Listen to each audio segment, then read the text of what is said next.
имате дете, което сега се учи да чете, ето едно упражнение, което ще улесни процеса. Четене на предлози. Предлозите са кратки, но много важни.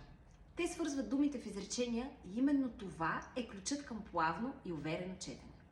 Ето какво да направите.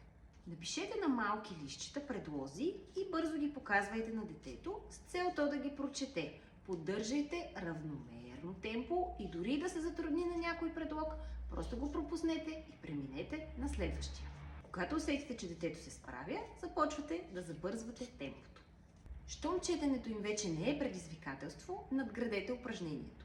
С прочитането на предлога, детето трябва да допълни с подходяща дума и да я съгласува правилно.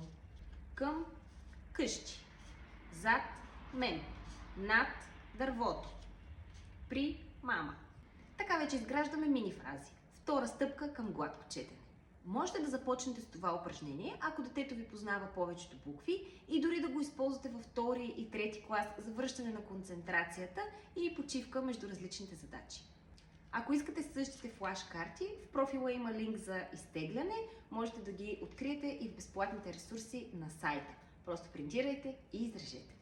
Подготвила съм ви още полезни упражнения за четене, затова не забравяйте да ме последвате и до скоро!